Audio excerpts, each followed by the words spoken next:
Bonjour à toutes et à tous, j'espère que vous allez bien. Comme vous l'avez vu dans le titre, la vidéo d'aujourd'hui va être un petit peu spéciale car aujourd'hui pas de présentation d'astuces ou de fonctions, je vais vous parler de la chaîne. La vidéo d'aujourd'hui sera divisée en 3 parties. Tout d'abord, je vais vous dire ce que je voulais vous dire concernant la chaîne et mon code de déontologie. Parce que oui, je me suis auto-imposé des règles. Dans une seconde partie, je vais répondre aux questions qui m'ont été posées concernant la chaîne. Enfin, je répondrai à quelques questions concernant les produits Apple que les membres d'une association qui s'appelle Coup de Cœur m'ont posées, je vous en reparlerai prochainement. Commençons sans plus attendre par les choses que je devais vous dire concernant la chaîne. J'ai créé Pomme d'Amour il y a environ 6 mois et cette chaîne a dépassé toutes mes attentes. En effet, je pensais qu'en 6 mois on aurait à peine une vingtaine d'abonnés et là on en a au moins le double. La vraie question à se poser maintenant c'est est-ce que vous avez été extrêmement généreux ou est-ce que je suis un piètre calculateur? Je pense que la réponse c'est un peu des deux. Plus sérieusement, je profite de cette vidéo pour vous remercier de vos likes, de vos abonnements et de vos commentaires. Un like, un abonnement ou un commentaire peut être anodin pour vous, mais pour moi en tant que créateur, cela me fait plaisir et récompense le travail que je fais. De plus, à la lecture de vos commentaires, j'ai l'impression que je fais mon travail correctement, ce qui est aussi une source de fierté. Je sais très bien que mes contenus ne sont pas parfaits, donc si vous avez des critiques, n'hésitez pas à les formuler dans les commentaires, je ne m'en formaliserai pas, tout ce que je demande c'est qu'elles soient argumentées et non violentes. Il y a un palier d'abonnés que j'aimerais bien franchir rapidement, c'est celui des 50, car à partir de 50 abonnés, on peut faire des diffusions en direct. Cependant, une fois le palier des 50 abonnés franchi, je ne ferai pas pour autant beaucoup de live, la qualité de ma connexion internet laissant cruellement à désirer. Attention, ce n'est pas parce que je ne ferai pas forcément de live après les 50 abonnés que vous êtes obligé de ne pas le faire. Si mes vidéos vous plaisent, n'hésitez pas à vous abonner pour ne pas rater les prochaines. Parallèlement à vos likes, à vos abonnements et à vos commentaires, mes contenus ont traversé l'océan Atlantique puisqu'une association qui s'appelle Coup de Cœur les utilise pour la formation de personnes en situation de handicap.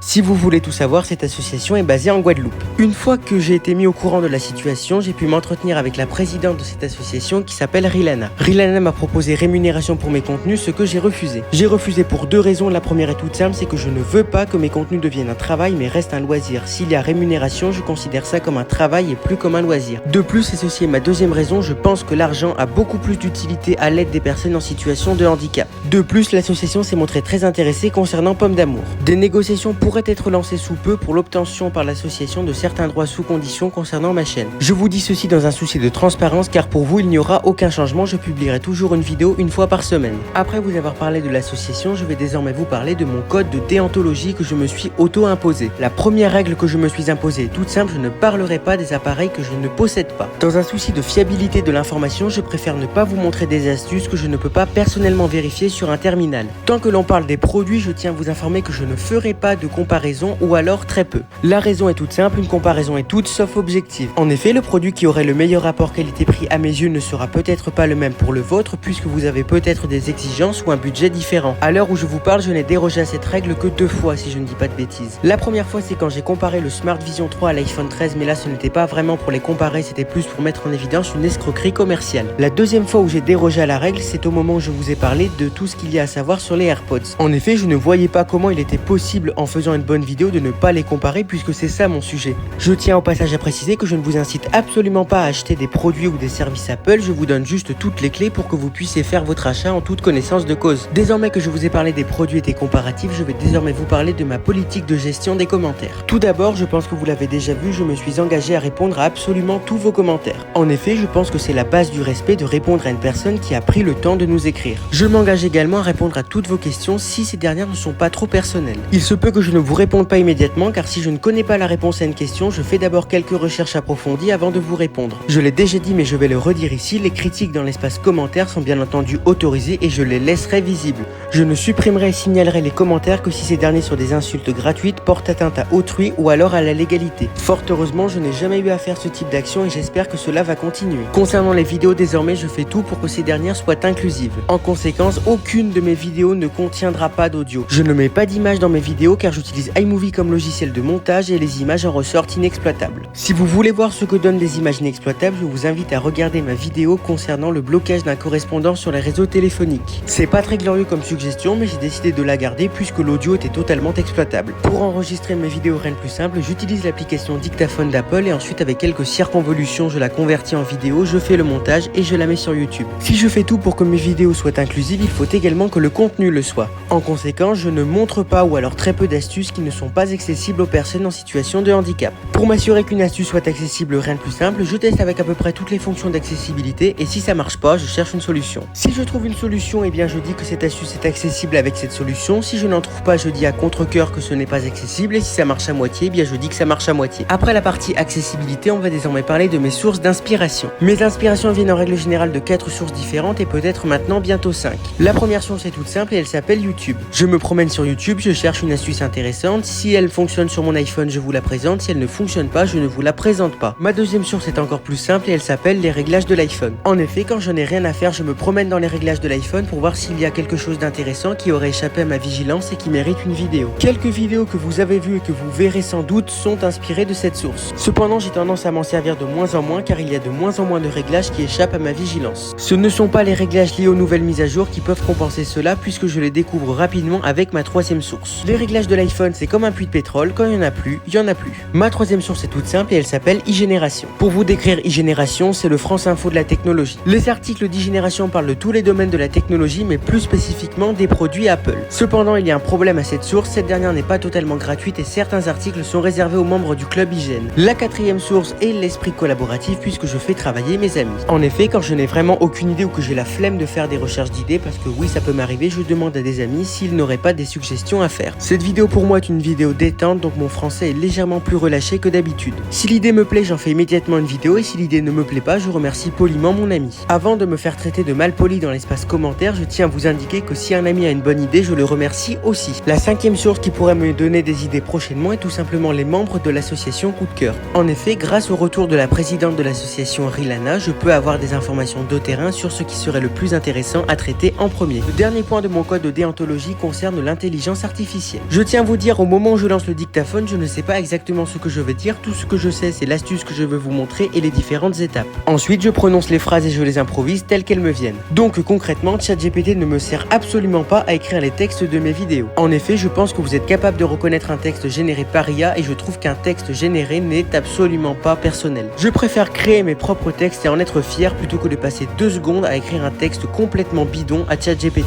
Bon bah voilà, du coup avec mes paroles, je n'aurai aucune collaboration avec OpenAI. Désormais que je vous ai dit ce que je voulais vous dire concernant la chaîne, on va désormais répondre aux questions qui concernent cette dernière. La première question nous vient de Rilana et Caroline et nous dit ceci. Envisages-tu un avenir à court ou long terme pour la chaîne et comment comptes-tu y arriver? Bonjour Rilana et Caroline, je sais Rilana que ta question n'est pas totalement désintéressée et je vais te répondre maintenant. J'envisage un avenir à long terme pour la chaîne, la meilleure des preuves que je pourrais te fournir mais que tu ne peux pas voir, c'est le calendrier des vidéos. En effet, mon calendrier court actuellement jusqu'au 17 août 2024. Par cette dernière phrase, je ne me moque absolument pas des personnes en situation de handicap, je dis juste qu'un calendrier de vidéos programmé est par définition privé jusqu'à sa publication. Je sais que l'écrasante majorité des personnes qui écouteront cette vidéo l'auront compris, mais je préfère le préciser car maintenant la nouvelle mode consiste à faire dire aux gens ce qu'ils n'ont pas dit. Pour répondre à la deuxième partie de la question, je compte y parvenir en utilisant la réserve confortable de vidéos que m'offre le calendrier. La grosse erreur que je ne me suis promis de ne pas faire et qu'il ne faut surtout pas faire, c'est de se reposer sur ses lauriers en disant que l'on a une réserve importante et que l'on peut s'arrêter de travailler. Et vous avez l'esprit vif, en effet, j'ai dit tout à l'heure que c'était un loisir, mais il faut croire que j'aime bien jouer avec les mots. Pour maintenir une grosse avance sur mon calendrier et rien de plus simple, il faut produire plus de vidéos que l'on en consomme. Pour rester dans les normes du calendrier, il faut donc produire à minima une vidéo par semaine, mais en produire davantage et mieux. En effet, en cas de pépin grave, plus la réserve est importante, mieux c'est. Les seules vidéos que je ne peux pas prévoir sont les vidéos concernant les sorties de mise à jour. Cependant, encore une fois, je prends un petit peu d'avance puisque je me suis inscrit au programme bêta d'Apple et ce qui me permet de regarder et trouver les nouvelles fonctions en avant-première. En conséquence, je peux faire une vidéo sur une mise à jour en m'épargnant toute la partie de recherche. Tant que l'on parle d'une mise à jour, je ne lâche l'information qu'à 2 conditions. Tout d'abord, je m'assure qu'elle soit disponible pour moi en allant dans mes réglages généraux et ensuite je m'assure qu'elle soit massivement disponible avec l'article d'iGénération qui en parle. Quand ces 2 conditions sont réunies, je vous lâche l'information. Si tel n'est pas le cas, j'attends un petit peu. Le problème éternel restera bien entendu les mises à jour des anciens OS d'Apple. En effet, ces mises à jour sortent beaucoup plus tard que les versions pour les OS récents et en conséquence au moment où je tourne la vidéo, elles ne sont pas disponibles. Cependant, je m'engage à tenir à jour les vidéos en mettant dans la description toutes les nouvelles informations qui me parviennent. Si je me suis rendu compte qu'une phrase est mal passée ou que tout simplement j'ai fait une petite approximation dans une vidéo, je vous mettrai la correction dans la description, donc n'hésitez pas à aller la checker. La prochaine question nous vient de Sophia et nous dit ceci. Pourquoi t'es-tu lancé sur YouTube et quel est ton but? Bonjour Sophia, pour répondre à ta question, je me suis lancé sur YouTube pour 3 raisons. La première est toute simple, à la base je voulais utiliser YouTube comme canal de diffusion pour mon podcast. Il y a bien longtemps j'ai enregistré un podcast qui s'appelait Pomme d'amour dans lequel je résumais les principales actualités liées à Apple. Cependant j'étais obligé d'abandonner l'idée car cela nécessitait trop de recherches approfondies en trop peu de temps et je ne voulais pas faire des recherches superficielles pour ne pas donner des informations informations justement superficielles. La deuxième raison est que je n'ai jamais aimé garder le savoir pour moi-même et que je l'ai toujours partagé. Tant que l'on parle de ça, je tiens à vous faire une petite confidence pendant qu'on y est. La première fois que quelqu'un m'a dit que j'avais de grandes compétences et que je ferais bien de les partager, je l'ai regardé de travers en pensant qu'il me surestimait totalement. Cependant, après ce regard de travers, j'ai bien réfléchi à la question et je me suis dit que je pouvais vous sortir quelque chose de potable en croisant mes connaissances élémentaires avec des recherches approfondies. Je pense qu'il est possible de dire que ce pari est plus ou moins réussi. La troisième raison pour laquelle je me suis lancé sur YouTube va vous paraître étrange, mais je voulais tout simplement m'entraîner à l'oral. En effet, j'ai beaucoup d'oraux en ce moment. Pour répondre à la deuxième partie de ta question, Sophia, le but que j'ai sur YouTube, c'est d'aider un maximum de personnes à utiliser au mieux leurs appareils Apple. Pour conclure mon raisonnement, je me suis lancé sur YouTube pour 3 raisons. Un podcast qui n'existe plus, le partage de connaissances et les oraux. Mes buts sur YouTube sont l'aide à la personne et le développement de mon propre esprit critique. On enchaîne avec la prochaine question de Sophia. Pourquoi aimes-tu et parles-tu spécifiquement des produits Apple? Pour répondre à la première partie de ta question, Sophia, j'aime les produits Apple pour leur haut niveau d'accessibilité, leur grande durabilité, leur grande intuitivité, leur écosystème et leurs difficultés. Je pense ne pas avoir à détailler certains arguments, mais par contre l'argument de la difficulté, je vais peut-être le détailler. Les appareils Apple marchent très bien tant que l'on reste dans leur écosystème et que l'on n'outrepasse pas les règles imposées par la marque. Pour illustrer mon propos, je vais prendre l'exemple de 2 systèmes d'exploitation, Android et iOS. Sur Android, quand une application n'est pas disponible dans le Play Store, rien de plus simple, on va chercher l'APK sur internet et on l'installe. Cependant, sur iOS, la seule source de téléchargement est l'App Store. En conséquence, quand on arrive à faire du sliding avec l'appareil alors que cela n'est pas vraiment autorisé par Apple, on se sent fier. On peut appliquer ce même raisonnement à d'autres fonctionnalités comme par exemple la création de sonneries. Sur Android, créer sa propre sonnerie d'une facilité déconcertante alors que sur iOS, il faut batailler un petit peu, surtout si on veut une sonnerie vraiment personnalisée. Cependant, une fois qu'on a réussi, on a une fierté légitime à avoir réussi à faire quelque chose qu'Apple ne veut pas vraiment que tu fasses. Cette dernière phrase n'est pas spécifiquement valable pour les sonneries, elle est surtout valable pour d'autres actions d'importance comme par exemple le sliding ou d'autres choses. J'en profite que l'on soit entre nous pour vous dire que mon niveau d'anglais est complètement catastrophique et mon accent de même. Si les termes en informatique étaient en espagnol, je n'aurais eu aucun problème à vous faire un accent correct. Revenons à notre sujet principal et plus précisément à la deuxième partie de la question de Sophia. Pourquoi je ne parle spécifiquement que des produits Apple? La réponse se trouve dans mon code de déontologie. Je ne parle que des produits que j'ai sous la main et actuellement l'appareil que j'ai sous la main est un iPhone. Cependant, ne vous inquiétez pas, je ne suis pas vraiment prêt à passer sur Android. Et si jamais sur une impulsion quelconque je passe sous Android, je devrais changer le nom de ma chaîne et la nommer par exemple le traître à l'écosystème. Plus sérieusement, on va enchaîner sur la prochaine question toujours de Sophia qui nous dit ceci. N'as-tu pas rencontré de difficultés en tant que personne malvoyante et quels conseils tu donnerais à une personne malvoyante qui se lance sur YouTube? Tout d'abord, effectivement Sophia, malheureusement je n'ai pas la chance d'avoir la vue totalement claire. Pour répondre à ta question Sophia, le plus gros problème qui se pose en tant que youtubeur malvoyant selon moi est le problème des miniatures. En effet, une miniature est 100% visuelle. Je fais ce que je peux pour vous donner des miniatures correctes, mais en règle générale je me contente d'un terme générique qui marche à tous les coups pour ne pas prendre de risques. Je commence à avoir doucement recours à l'intelligence artificielle pour générer mes miniatures, même si je suis obligé de m'y reprendre plusieurs fois. C'est le seul cas où j'utilise de l'intelligence artificielle pour mes vidéos, mais bon, des fois elle m'énerve tellement cette intelligence que je décide de faire autrement. Pour répondre à la deuxième partie de ta question Sophia, je dirais à une personne en situation de handicap visuel qui se lance sur YouTube ceci. Prépare bien ton projet, crois en toi, crois en tes rêves, passe au-dessus des préjugés et t'en as rien à faire des miniatures. Si vous avez mieux dans l'espace commentaire, je suis preneur. On va désormais enchaîner avec la prochaine question d'Hugo qui nous dit ceci. Pourquoi as-tu choisi Pomme d'Amour comme nom de chaîne? Bonjour Hugo, la réponse à ta question se trouve à l'époque où je faisais des podcasts. En effet, à l'époque j'avais créé une chaîne de podcast, ça je vous en avais déjà parlé, qui s'appelait Pomme d'Amour et en conséquence j'ai décidé d'appeler naturellement ma chaîne Pomme d'Amour comme à la base je voulais juste diffuser le podcast. Finalement je n'ai pas continué le podcast mais je me suis dit que Pomme d'Amour était quand même un joli nom pour la chaîne. Pour la petite histoire, j'ai appelé mon podcast Pomme d'Amour puisqu'il liait la cuisine et Apple, deux choses que j'adore. Les fanatiques d'Apple vont peut-être me traiter de traître quand je vais dire cela, mais je vais le dire quand même, je préfère tout de même la cuisine. Maintenant vous le saurez, je suis plus gratin dauphinois qu'iPhone. Redevenons un petit peu sérieux 5 minutes, je dis bien 5 minutes, et passons à la prochaine question d'Hugo. Quelle serait ta collaboration de rêve? Hugo, ta question m'a donné du fil à retordre et j'ai bien eu du mal à te concocter une réponse. Cependant, après mûre réflexion, je pense qu'une collaboration avec Mobile Addict serait celle que je préfère. En effet, Mobile Addict et moi nous avons le même but, aider le maximum de personnes à utiliser au mieux leurs appareils Apple. De plus, cette collaboration pourra mettre un petit peu plus en évidence ma chaîne et je ne dis pas non plus. Vous direz que pour mettre en évidence ma chaîne, il y a une solution très simple, acheter des vues et des abonnés. Oui, sauf que non. Alors tout d'abord, oui, cela me permettrait effectivement d'augmenter la popularité de ma chaîne, mais je veux des statistiques fiables pour savoir ce qui marche et ce qui ne marche pas. En achetant des fausses vues et des fausses abonnés, je déstabilise complètement mes statistiques et elles ne disent plus la réalité, mais plutôt ce que je veux voir. Pour qu'une chaîne fonctionne selon moi et continue à proposer des contenus qui plaisent, il faut des vraies statistiques. Après cette petite parenthèse morale et philosophique, on va passer à la dernière question d'Hugo. Comment l'idée t'est venue de te lancer sur YouTube? Pour répondre à ta dernière question Hugo, je me suis lancé sur YouTube parce que je me suis laissé convaincre par des gens de confiance. confiance. Je prends le temps de remercier Luna qui a été la première à me souffler l'idée de cette chaîne. Il se trouve que Luna était visionnaire et elle m'a dit que sur cette chaîne je présenterais des astuces. Eh bien écoute Luna, magnifique déduction, c'est exactement ce que j'ai fini par faire. Pour conclure, je me suis lancé sur YouTube parce que j'ai écouté des avis avisés. Ne vous moquez pas de moi pour la répétition des consonnes s'il vous plaît. Cependant, je ne me suis pas lancé dans ce projet la tête baissée en écoutant uniquement des avis, mais après un long temps de réflexion personnelle, je me suis rendu compte qu'ils avaient raison. Après cette petite partie réflexion, on va passer aux questions de Sophie. La première question de Sophie nous dit ceci. Quand as-tu créé la chaîne Pomme d'Amour? Bonjour Sophie, pour répondre à ta question et après une petite recherche parce que j'ai moi-même oublié la date de création de la chaîne, elle a été créée le 29 mai 2023. Ta deuxième question Sophie dit ceci. Comment choisis-tu tes sujets? Sophie, pour répondre à ta question, il n'y a pas vraiment d'organisation précise concernant le choix des sujets. Je récupère toutes les idées qui me passent par la tête et par les sources que je vous ai citées précédemment, je les mets en forme, je fais le montage, je les mets sur YouTube et je les installe dans mon calendrier. Bien souvent, je les laisse tels quels puisque les sujets que je traite peuvent être évoqués à n'importe quel moment de l'année, pratiquement indépendamment de l'actualité Apple. Je vous donne un exemple tout bête, par exemple comparer le Smart Vision 3 à l'iPhone 13, je pouvais le faire à n'importe quel moment. En revanche, certains sujets étant très liés aux rumeurs comme par exemple les AirPods, les iPhones et les Mac, eh bien il est plus judicieux de le faire au moment où il n'y a pas de rumeurs par exemple. Ce serait bête de faire une vidéo sur les AirPods alors qu'une nouvelle génération sortira 10 jours plus tard. Pour conclure mon raisonnement, le calendrier se base sur deux choses, l'ordre chronologique dans lequel j'ai fait les vidéos et les rumeurs.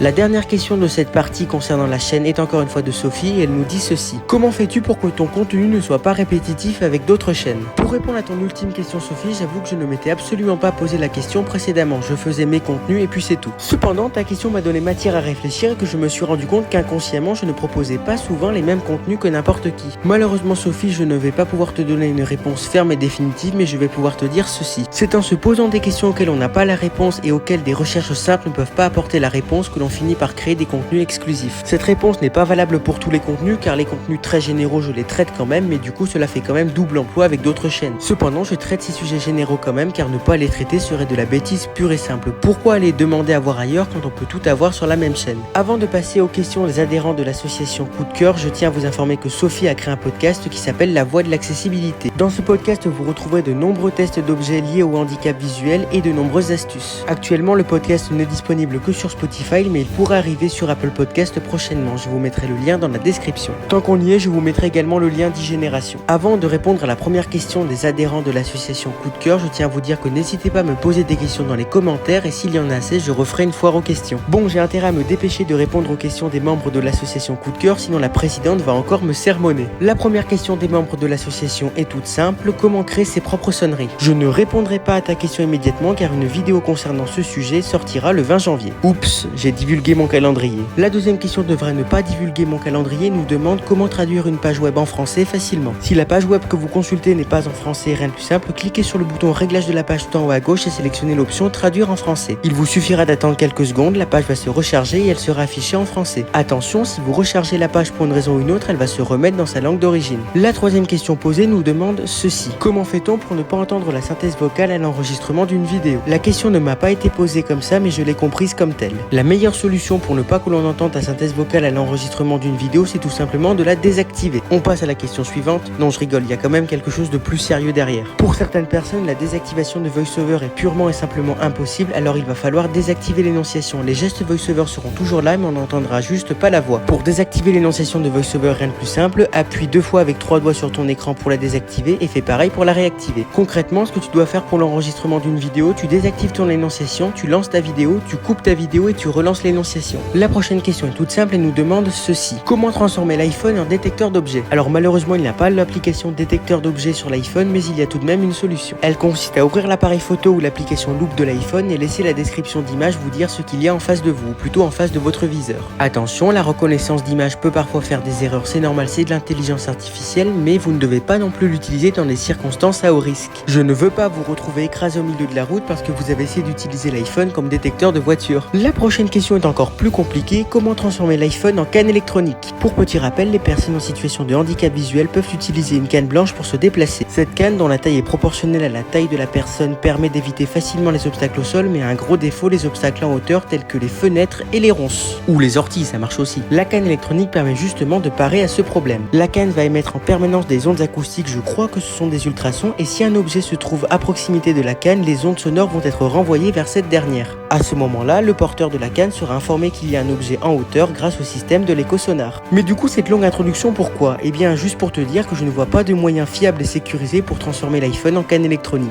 En effet, pour que la canne électronique soit fonctionnelle, il faut avoir une technique parfaite de balayage à la canne blanche. À ma connaissance, l'iPhone n'est pas prévu pour être promené sur le bitume et donc je pense qu'il n'y a aucune solution viable pour le moment. J'ai bien essayé de creuser la piste de la détection de photos, sauf qu'elle n'est pas toujours très précise et surtout elle est trop lente. Il faut au moins 2 à 3 secondes pour que l'appareil identifie l'objet que l'on pointe et 3 secondes c'est trop long quand la fenêtre est juste au-dessus de toi. Avant de mettre fin à ce jeu de questions-réponses, je tiens à vous indiquer que je réponds de la même façon que l'on m'a posé la question. Si on me tutoie pendant la question, je vous tutoierai dans la réponse et inversement. À titre personnel, je déteste être vouvoyé, mais si vous me vouvoyez, cela ne changera pas grand-chose à ma vie. Vous êtes libre d'interpréter cette information comme vous le souhaitez. Cette longue vidéo est à présent terminée. Si elle vous a plu, n'hésitez pas à la liker, à la commenter, à la partager et à vous abonner. Pour toute suggestion, question, remarque, les commentaires sont là pour ça. Moi, je vous dis à bientôt. Ciao!